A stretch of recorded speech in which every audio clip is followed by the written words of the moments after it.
को अंजाम दे रहे थे। सुमित शशांक हमारे साथ जुड़ रहे हैं, बीजेपी प्रवक्ता हैं। सुमित जी, देखिए कल रात 1:30 बजे ऑपरेशन सिंदूर जो है वो चालू हो चुका है और लगातार मिसाइलें जो हैं वो दागी जा रही हैं। तो क्या लग रहा है आगे सरकार जो है वो क्या पूरी प्लानिंग है, क्या स्ट्रैटेजी है, क्या कुछ आप शेयर करना चाहेंगे न्यूज़ 18 के साथ?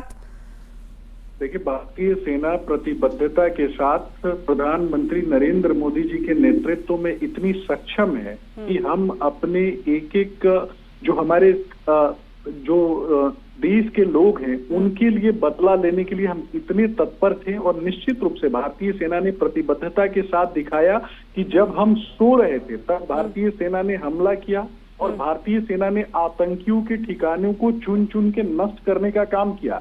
हिजबुल के 2 आतंकी ठिकाने जो हैं वो नष्ट करने का काम भारतीय सेना ने किया और 9 स्थानों को नेस्ता नाबूद कर दिया। ये दिखाता है भारतीय सेना की एक्यूरेसी को कि 1 मीटर से भी कम के दायरे में हमारे मिसाइल जो हैं वो सक्षम है आतंकियों के ठिकानों को नष्ट करने के लिए। अगर पाकिस्तान आगे अगर कोई भी हिमाकत करता है तो भारतीय सेना ऐसा करारा जवाब देगी कि आने वाली पाकिस्तान की नस्लें याद रखेंगी। ये कहीं ना कहीं मेरा मानना है कि पूरे देश की जनता इस बात को मानती। सुमित जी, ऑपरेशन सिंदूर की मॉनिटरिंग रात भर प्रधानमंत्री करते रहे हैं, ये जानकारी मिल रही है, आप जरा अपडेट दीजिए। देखिए, प्रधानमंत्री नरेंद्र मोदी जी एक ऐसे बेटे हैं देश के जिन्होंने विगत 10 वर्षों में 11 वर्षों में सभी ने देखा है कि उनकी कार्यशैली क्या रही। जब प्रधानमंत्री नरेंद्र मोदी जी बिहार आए और बिहार के मंच को चुना ये दिखाने के लिए कि दुनिया के सामने पूरा मैसेज गया कि भारतीय लोगों के साथ, भारतीय सेना के जवानों के साथ या फिर भारत की जो आम जनता है उसके साथ अगर कोई भी आतंकवादी और आतंकी प्रवृत्ति का कोई भी हमला करता है तो उसको जवाब कब देना है, कैसे देना है और किस तरीके से देना है, ये प्रधानमंत्री नरेंद्र मोदी जी ने बिहार के मंच को चुना। और उसके बाद जब उन्होंने तीनों सेनाओं के अधिकारियों के साथ बैठकें की उस दौरान भी उन्होंने तीनों सेनाओं के अधिकारियों को ये कहा कि आप समय चुने, आप जगह चुने और हमला करने का तरीका आप चुने।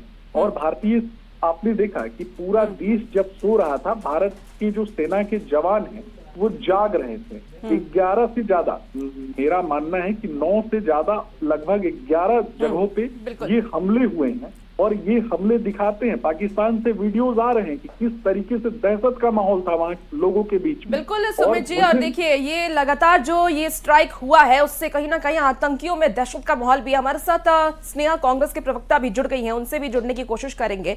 स्नेहा जी, देखिए एयर स्ट्राइक हुआ है रात के 1:30 बजे और कई आतंकी इसमें मारे गए हैं, कैसे आप इस पूरे ऑपरेशन को देख रही हैं? जी, डॉक्टर स्नेहाशीष मैं बोल रहा हूँ। कांग्रेस पार्टी इसमें पूरी तरीके से भारतीय सेना के इस साहसिक कदम में हम साथ हैं और ये भारत के अपनी जो हमारी सेना है वो अब किसी भी हमले का मुंहतोड़ जवाब देने में सक्षम है। निश्चित तौर पे हम पूरी तरीके से आज सेना के साहस और बल के साथ समर्थन में खड़े हैं और सभी लोग ये बात कह रहे हैं कि ऑपरेशन सिंदूर एक बेहद ही साहसिक कदम है भारत सरकार की और कांग्रेस पार्टी पूरी मुस्तैदी के साथ सरकार के साथ खड़ी है। क्योंकि देश पर जब विपदा आती है तो हम लोग सभी एकजुट होकर लड़ाई लड़ते हैं और लड़ते रहे हैं, आगे भी लड़ेंगे। और ये चीज समझ लेना होगा पाकिस्तान को कि उनके नापाक जो हरकत है वो कहीं से भी इस देश पे उनकी जो कुदृष्टि है वो कहीं से भी सार्थक नहीं होगी और हम लोग हर हमले का मुंहतोड़ जवाब देंगे। और इस तरीके से अभी तो बदला लेना शुरुआत हुआ है, अभी और बदले लिया जाएंगे इनसे। एयर स्ट्राइक 9 रात 1:30 बजे से मैं खुद 2 बजे 2:30 बजे ये ब्रेक हुई है खबर, मैं इस पे नजर बनाया हुआ हूँ और ये चीज मैं कह रहा हूँ पूरी जिम्मेदारी के साथ कि भारतीय सेना ने आतंकवादी ठिकानों पे हमले किए हैं, किसी सिविलियंस को नहीं मारा है। ये सबसे बड़ी बात है और ये समझना होगा कि हम लोग युद्ध में भी अपने जो गतिविधियां होती हैं उसमें आम नागरिकों को नहीं मारते हैं। हम आज भी आतंकवादियों के खिलाफ लड़ाई लड़ रहे हैं और पूरा भारत मुस्तैदी से आतंकवाद के खिलाफ एकजुट होकर भारतीय सेना के साथ खड़ा है। सुमित जी, तो देखिए आज आप लोगों को भी सपोर्ट मिल रहा है कांग्रेस का और पूरे विपक्ष का। कम से कम चलिए, जो नेशनल सिक्योरिटी की बात आती है तब कम से कम कांग्रेस भी है, साथ है। क्या आपके तक आवाज पहुंच पा रही है सुमित जी? नहीं पहुंच पा रही आवाज। स्नेहाशीष जी, देखिए आप लोगों ने राफेल पर भी काफी ज्यादा बड़े बयान दिए और इवन कल परसों तक भी राफेल तक आप लोगों ने बयान दिए और आज देखिए राफेल से कई मिसाइलें जो हैं वो दागी जा रही हैं। देखिए, कभी भी हथियार खरीदे जाते हैं तो उसका समय पे, सही समय पे इस्तेमाल भी करना चाहिए। भारतीय सेना ने किया।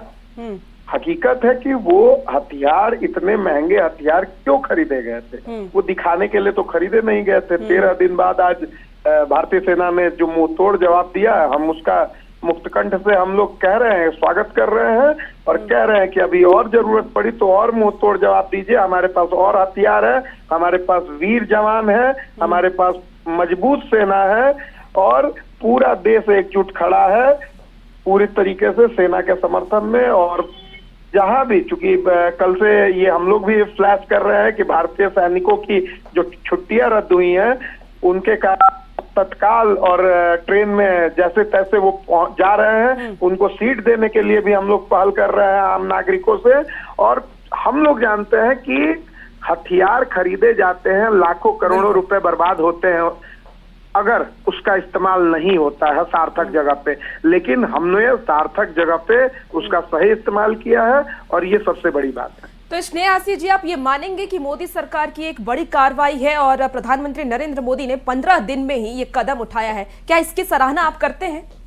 देखिए, हम कांग्रेस पार्टी के शीर्ष नेतृत्व ने ही ये बात कह दिया है कि सरकार के साथ है, वो मोदी सरकार रहे। भारत सरकार के लिए हम लोग हमेशा खड़े हैं और भारत सरकार के में हम लोग एक विपक्ष की भूमिका में है, सार्थक विपक्ष की भूमिका हमेशा हम लोग रहे हैं, लेकिन देश की सरकार के साथ हम लोग रहेंगे।